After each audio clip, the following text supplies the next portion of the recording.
भारत में corona virus के दैनिक मामलों में कमी आ रही है, लेकिन दैनिक मौतों की संख्या कम नहीं हो रही है।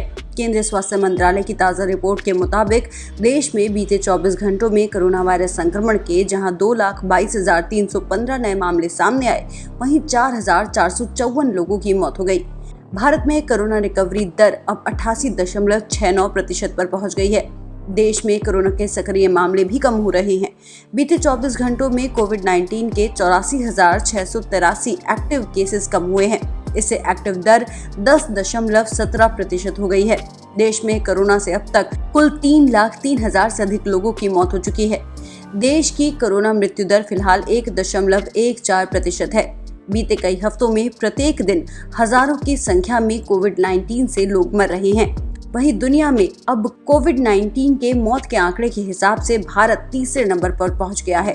दुनिया में सबसे ज्यादा प्रभावित देश अमेरिका है, जहां पे कोविड-19 से 5 लाख से अधिक लोगों की जान गई है। वहीं ब्राजील में 4 लाख से अधिक लोगों की जान गई है। भारत का स्थान अब तीसरे नंबर पर है। कोविड-19 के दैनिक मामलों में भले ही कमी आ रही है, बावजूद इसके दिल्ली, हरियाणा, यूपी, मध्य प्रदेश, जम्मू कश्मीर, तमिलनाडु और मिजोरम में 31 मई तक लॉकडाउन बढ़ा दिया गया है। यूपी में नई गाइडलाइन के मुताबिक खेती किसानी से कीटनाशक दवाओं और कृषि यंत्रों की दुकान खुली रहेगी। वहीं आवश्यक वस्तु, चिकित्सा और औद्योगिक गतिविधियां भी चालू रहेंगी। इसके अलावा बिहार ने 1 जून तक तो राजस्थान ने 8 जून तक लॉकडाउन बढ़ा दिया है। देश में कोरोना महामारी के हालात को लेकर केंद्रीय स्वास्थ्य मंत्री डॉक्टर हर्षवर्धन ने मंत्रियों की समूह की 27वीं बैठक की अध्यक्षता की। इस दौरान उन्होंने ब्लैक फंगस को लेकर भी चर्चा की। गौरतलब है कि भारत में अब तक कुल 5,424 ब्लैक फंगस के मामले सामने आ चुके हैं।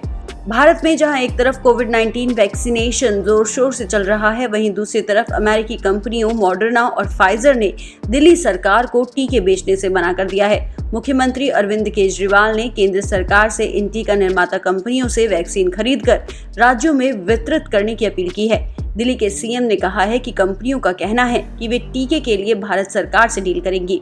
भारत में एक तरफ जहां कोविड-19 वैक्सीनेशन चल रहा है, वहीं मरीजों के इलाज के लिए अब एक नई एंटीबॉडी कॉकटेल भी लॉन्च की गई है। ड्रग की दिग्गज कंपनी रॉश इंडिया व सिप्ला ने सोमवार को भारत में एंटीबॉडी कॉकटेल लॉन्च की, जो कोरोना के खिलाफ जंग में काम आएगी। इसकी एक खुराक की कीमत 59,750 रुपए है। सिप्ला और रॉश ने संयुक्त बयान में कहा कि एंटीबॉडी कॉकटेल अब भारत में उपलब्ध है। इसकी दूसरी खेप जून मध्य तक देश में आ सकेगी। कुल मिलाकर इससे 2 लाख संक्रमित मरीजों का इलाज किया जा सकता है। 1 लाख पैक के एक पैकेट में 2 मरीजों का उपचार हो सकता है। भारत में इसे इमरजेंसी इस्तेमाल की मंजूरी दे दी गई है। वहीं स्वास्थ्य मंत्रालय के अनुसार central drug standard control organization यानी कि CDSCO ने कोरोना महामारी को देखते हुए इस एंटीबॉडी ड्रग के डेटा का निरीक्षण किया था। अमेरिका में भी इसके इमरजेंसी इस्तेमाल को मंजूरी दे दी गई है। एक तरफ कोरोना के नए मामलों में कमी आ रही है, तो वहीं दूसरी तरफ 31 मई के बाद CBSE 12वीं की बोर्ड परीक्षाओं पर कोई फैसला सुना सकता है। केंद्र सरकार ने सभी राज्यों से इस संबंध में 25 मई तक विस्तृत सुझाव भेजने के लिए कहा है। इन सुझावों का विश्लेषण करके सरकार 1 जून तक अपने फैसले का ऐलान कर सकती है। इस बीच सभी से शासन प्रशासन सतर्क और सुरक्षित रहने की अपील करता है।